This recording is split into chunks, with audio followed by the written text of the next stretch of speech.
আপনি যদি নিজেকে বদনজর থেকে রক্ষা করতে চান, অথবা আপনার ঘরে যদি ছোট বাবু থাকে, সেই বাবুকে যদি আপনি বদনজর থেকে, মানুষের খারাপ নজর থেকে সুরক্ষিত রাখতে চান, আল্লাহ রসুল সাল্লাল্লাহু আলাইহি সাল্লামের ছোট্ট একটি দোয়া পাঠ করে আপনার বাবুর উপর দম করেন, অথবা আপনার উপর দম করেন, ফু দেন। সকল প্রকার বদনজর, সকল প্রকার খারাপ নজর থেকে, মানুষের বদনজর হতে পারে অথবা জিনের নজর হতে পারে। আপনি যদি নিজেকে আর আপনার বাবুকে যদি নিরাপত্তার মধ্যেই রাখতে চান, তাহলে আপনাকে বলবো, একটু কষ্ট করে সময় বের করে ভিডিওটি একটু দেখার চেষ্টা করবেন। বদনজর থেকে নিজেকে যদি সুরক্ষিত রাখতে চান, ভালো রাখতে চান, তাহলে আপনি একটু কষ্ট করে ভিডিওটি দেখার কি সময় হবে? যদি হাতে সময় থাকে, নিজের প্রয়োজন মনে করে আজকের ভিডিওটি অলমোস্ট আপনি দেখার চেষ্টা করবেন। আমি দোয়াটি স্ক্রিন উচ্চারণ দিয়ে দেব, অ্যান্ড শব্দে শব্দে আপনাকে শিখিয়ে দেওয়ার চেষ্টা করব।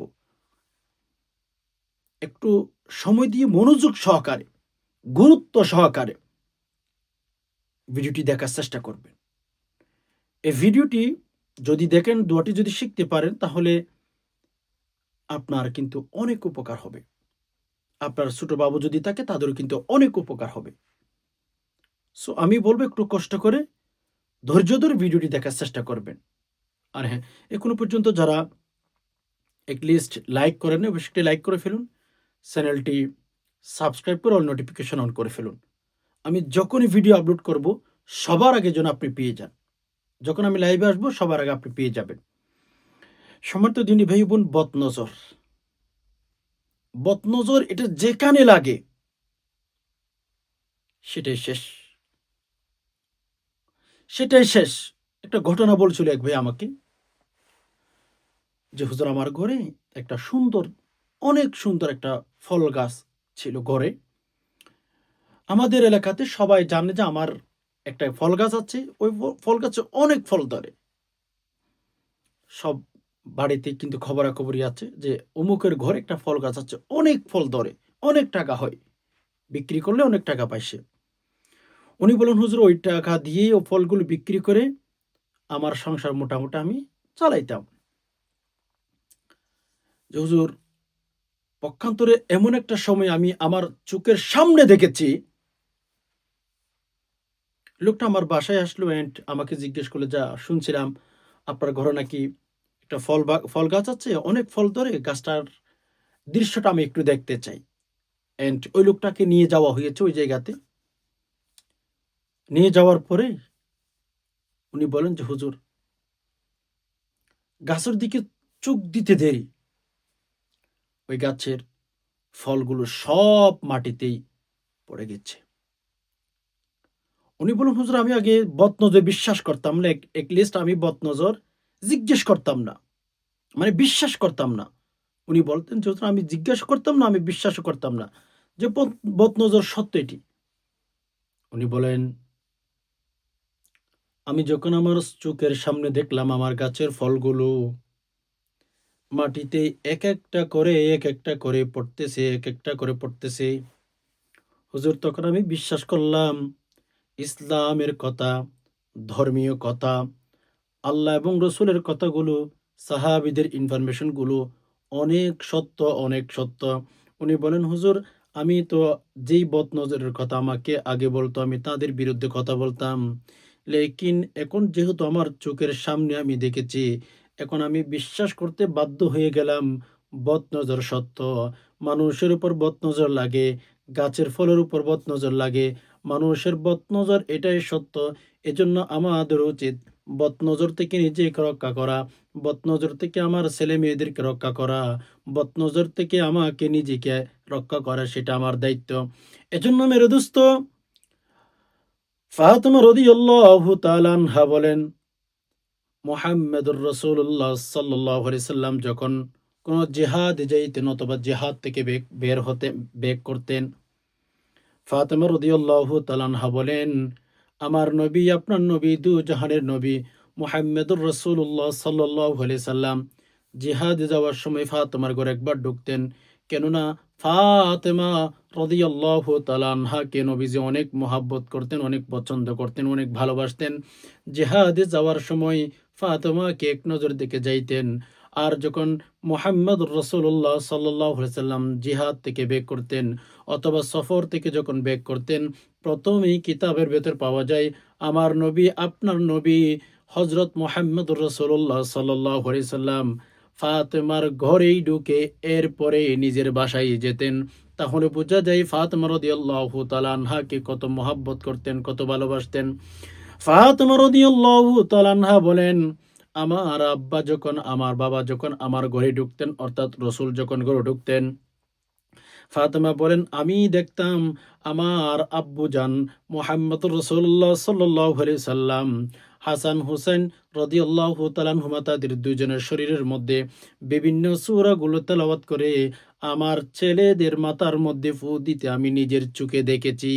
এখান থেকে প্রমাণ হয় আল্লাহর রাসূল সাল্লাল্লাহু আলাইহি ওয়াসাল্লাম নিজেই কিন্তু হাসান হুসাইনকে রক্ষা করার জন্যে মানুষের বদনজর থেকে, জিনের বদনজর থেকে, মানুষের খারাপ নজর থেকে, জিনের খারাপ নজর থেকে আল্লাহর রাসূল সাল্লাল্লাহু আলাইহি ওয়াসাল্লাম হাসান হুসাইন রাদিয়াল্লাহু তাআলা আনহুমাকে রক্ষা করার জন্য কোরআনুল কারীম থেকে বিভিন্ন সূরা তেলাওয়াত করে শরীরের মধ্যে ফু দিতেন, দম করতেন। এখান থেকে স্পষ্ট হয়ে গেল যে বদনজর এটা পৃথিবীতে আমাদের বিশ্বাস করতে হবে।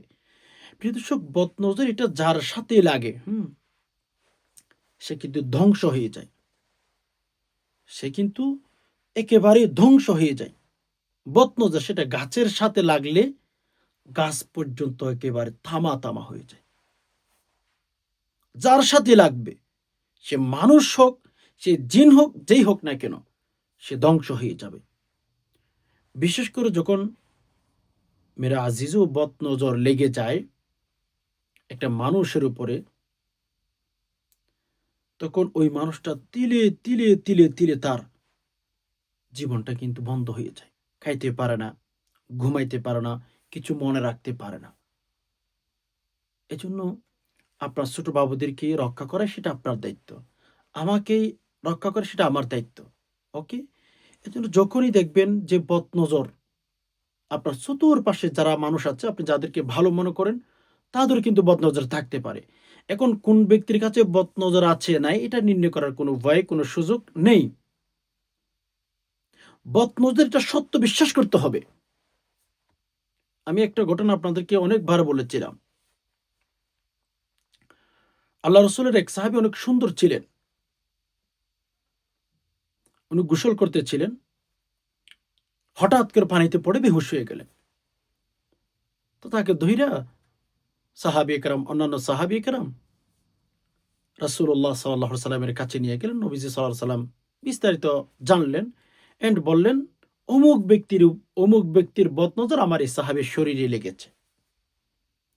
তাহলে এখান থেকেও প্রমাণ হয় সাহাবীদের জামানায় যেটাকে কিতাবের বর্ণনায় সোনালী যুগ বলা হয়ে থাকে, যেটাকে কিতাবের বর্ণনায় সোনালী ইতিহাস বলা হয়ে থাকে, আল্লাহ রসুল সাল্লাল্লাহু আলাইহি সাল্লামের জামানায় যদি মানুষের মানুষের উপর বদনজর করতে পারে, বদনজর ছিল এরকম যদি হয়ে থাকে, তাহলে মেয়ের আজিজও এই জামানার মধ্যে কিন্তু বদনজর থাকবে। নারী বলেন, পুরুষ বলেন, কোন ব্যক্তির কাছে বদনজর আছে, কোন ব্যক্তির কাছে বদনজর নাই, এটা কিন্তু চিনা একটু কঠিন হয়ে গেছে। এজন্য বদনজর সত্যিটা আমাদের বিশ্বাস করতে হবে। বদনজর যখন আমার উপর, আপনার উপর লেগে যাবে, এখন আমরা কিন্তু বিভিন্ন জায়গাতে চলাচল করি, দৌড়াদৌড়ি করি, বদনজর লেগে গেছে।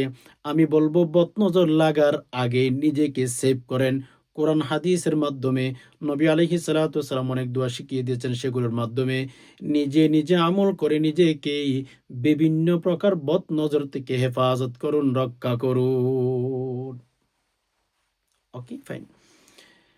এবার আসুন সম্মানিত দিনী ভাই বোন, আমাদের ছোট ছোট যারা বাবু আছে, যাদের সবার কাছে বলবো, আপনার ছোট ছোট বাবুদেরকে যে কোনো ব্যক্তির হাতে তুলে দিয়েন না। বিশেষ করে বেনামাজি যারা আছে তাদের বেশি বদনজর থাকে। যারা আল্লাহ এবং রসুলের পক্ষে চলে না, আল্লাহ এবং রসুলের শেখানো পদ্ধতিগুলো মেনটেন করে না, ফলো করে না, আপনি দেখবেন তাদের মধ্যেই কিন্তু বেশি বদনজর থাকে। আপনি দেখবেন তাদের মধ্যেই বদনজর লেগে আছে।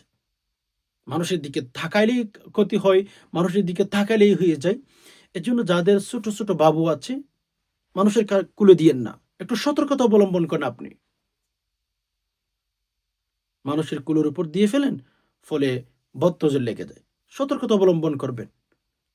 হুট করে আপনার ছোট বাবু, সে নিষ্পাপ একজন বাচ্চা, আপনি যে কোনো ব্যক্তির কুলে দিয়ে ফেলেছেন, এখন বদনজর লেগেছে, তার জীবনটা, লাইফটাই তিলে তিলে ধ্বংস হয়ে যাচ্ছে, এরকম যেন না হয়। আপনি মা, আপনি বাবা, আপনার সতর্কতা অবলম্বন করতে হবে, আপনার সতর্কতা থাকতে হবে। পরে তো কান্নাকাটি করে কোনো লাভ হবে না বদনজর লেগে গেলে। এজন্য যাদের ছোট ছোট বাবু আছে অবশ্যই সতর্ক থাকার চেষ্টা করবেন।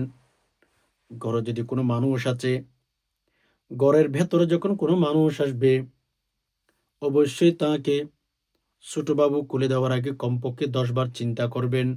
কেননা আপনার বাবুর উপরে যদি বদনজর লেগে যায়, আপনি নিজেও কষ্ট পাবেন, ওই বাবুটার জীবনটাও কিন্তু ধ্বংস করে দিলেন আপনি। চেষ্টা করবেন যেন কোনো বাবু তার উপর যেন বদনজর না লেগে যায়। সে ছোট মানুষ, কিচ্ছু বোঝে না। আপনারই সতর্কতা অবলম্বন করতে হবে ভাই। তো আমরা যখন ছোট বাবুদেরকে কোলে নেব, আমরা নাক ধরে বলি, নাকটা বাবার মতো হয়েছে, চোখটা দাদুর মতো হয়েছে, নাকটা ওইরকম হয়েছে, চেহারাটা ওইরকম হয়েছে, এগুলো আমরা বলি। অথচ ইসলাম এগুলো বলে নাই।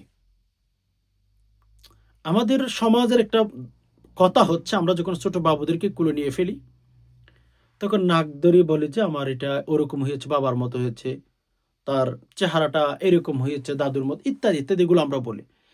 আমি আপনাদেরকে বলি শুনুন, এগুলো কিন্তু ঠিক না। এরকম হয়েছে না এরকম হয়েছে, আল্লাহ যেভাবে দিয়েছেন ওইভাবে হয়েছে, বাস। এন্ড আমাদের উচিত যখন ছোট বাবু আমরা কোলে নেব, আমরা মুসলমান, আমরা ইমানদার, আমাদের উচিত ছোট বাবু যখন কোলে নেব, আমরা তখন বলবো মাশাআল্লাহ, আলহামদুলিল্লাহ, আল্লাহর সৃষ্টি কত সুন্দর, তোমার সৃষ্টি যদি হয় এত সুন্দর। আহ, আল্লাহ, আপনার সৃষ্টি যদি এত সুন্দর হয়, মাশাআল্লাহ, জানি না আপনি কত সুন্দর। তো এজন্য ছোট বাবুদেরকে কোলে নিলে আমাদের, আজ থেকে আমরা জানলাম, হাদিসের মধ্যে এসেছে আমরা মাশাআল্লাহ বলবো। মাশাআল্লাহ বলে কি উপকার হবে? ওই বাবুর শরীরে আর বদনজর লাগবে না। নাকটা ঐরকম, এরকম, এগুলো বলা ঠিক না। তো যাই হোক, সম্মানিত দিনী ভাই বোন, যখন কারো উপরে বদনজর লেগে যাবে, আপনার উপরে বদনজর লেগে গেছে, অথবা আপনার ঘরে ছোট বাবু আছে, তার উপরেই বদনজর লেগে গেছে। অ্যান্ড এখন আপনি কি করবেন? কবিরাজের কাছে চলে যাবেন? আরে মিয়া রাখেন। আপনাকে রাসূলুল্লাহ সাল্লাল্লাহু আলাইহি ওয়াসাল্লামের ছোট্ট একটি দোয়া শিখিয়ে দেব। সকাল বিকাল পাঠ করবেন, হাতের মধ্যে ফু দিয়ে পুরা শরীরে ম্যাসাজ করবেন। আর হ্যাঁ, প্রত্যেকদিন দোয়াটি পাঠ করে পানিতে ফু দিয়ে সেই পানিগুলো আপনি পান করবেন। ইনশাআল্লাহ দেখবেন আপনার বদনজর কেটে গেছে। দোয়াটি, সেই গুরুত্বপূর্ণ দোয়াটি আপনি কোথায় পাবেন? অনেকেই পারেন কিন্তু ভুলে বড় উচ্চারণ, তখন কোনো বেনিফিট আপনি পাবেন না। স্ক্রিনে লক্ষ্য করুন, আমার সাথে সাথে ২-১ বার রিপিট করলে ইনশাআল্লাহ দোয়াটি শিখে নিতে পারবেন। দোয়াটি একদম সহজ একটি দোয়া। দোয়াটি একদম সহজ। স্ক্রিনে লক্ষ্য করুন, দোয়াটি হচ্ছে বিসমিল্লাহি আল্লাহুম্মা আযহিব হাররাহা হাররাহা ওয়া বারাদাহা ওয়া ওয়াসাবাহা। খেয়াল করুন, বিসমিল্লাহি আল্লাহুম্মা আযহিব হাররাহা ওয়া বারাদাহা ওয়া ওয়াসাবাহা। বিসমিল্লাহি আল্লাহুম্মা আযহাবে আযহিবে, আযহাবে বলবেন না, আযহিবে হাররাহা ওয়া বারাদাহা ওয়া ওয়াসাবাহা। এই দুইটি পাঠ করবেন। পাঠ করে বাবুর উপর ফু দিবেন, আপনি নিজের উপর ফু দিতে পারেন। কিভাবে? প্রথমে ৩ বার ইস্তিগফার, আস্তাগফিরুল্লাহ, আস্তাগফিরুল্লাহ, আস্তাগফিরুল্লাহ। এরপর ৩ বার দুরূদ শরীফ সাল্লাল্লাহু আলাইহি সাল্লাম, সাল্লাল্লাহু আলাইহি সাল্লাম। এরপরে দোয়াটি ৩ বার পাঠ করবেন। এরপরে শেষে আবার ৩ বার দুরূদ শরীফ পাঠ করবেন। সাল্লাল্লাহু আলাইহি সাল্লাম, সাল্লাল্লাহু আলাইহি সাল্লাম, সাল্লাল্লাহু আলাইহি সাল্লাম পাঠ করে আপনি নিজের উপর এভাবে ফু দিবেন। পুরা শরীরে মাসাজ করবেন। পানির মধ্যে ফু দিয়ে পানিগুলো পান করবেন। আমল করে দেখুন, বদ নজর বলেন, জিনের নজর বলেন, ইনশাআল্লাহ দূর হয়ে যাবে। আশা করি বিষয়টি বুঝতে পেরেছেন। আল্লাহ সুবহানাহু ওয়া তাআলার কাছে দোয়া করি, আল্লাহ আপনি আমাদের সবাইকে সকল প্রকার বদ নজর থেকে, খারাপ নজর থেকে হেফাজত করুন। আমিন। আল্লাহ আপনি আমাদের সবাইকে হেদায়েতের উপর রাখুন। আল্লাহ প্রতিটি ঘরে, ঘরে আপনি শান্তি দান করুন। আল্লাহ অনেক ব্যয় এবং সংসার নিয়ে অশান্তির মধ্যে আছেন। আল্লাহ সংসারের মধ্যে আপনি শান্তি দান করুন। আমিন। আজকে পর্যন্ত দেখা হবে না কোনো ইসলামিক ভিডিওতে। ততক্ষণ পর্যন্ত আল্লাহ সুবহানাহু ওয়া তাআলা আমাদের সবাইকে ভালো রাখুক, সুস্থ রাখুক। আমিন। নাসরুম মিনাল্লাহি ওয়া ফাতহুন করিব। ওয়াসসালামু আলাইকুম ওয়া রাহমাতুল্লাহি ওয়া বারাকাতুহু।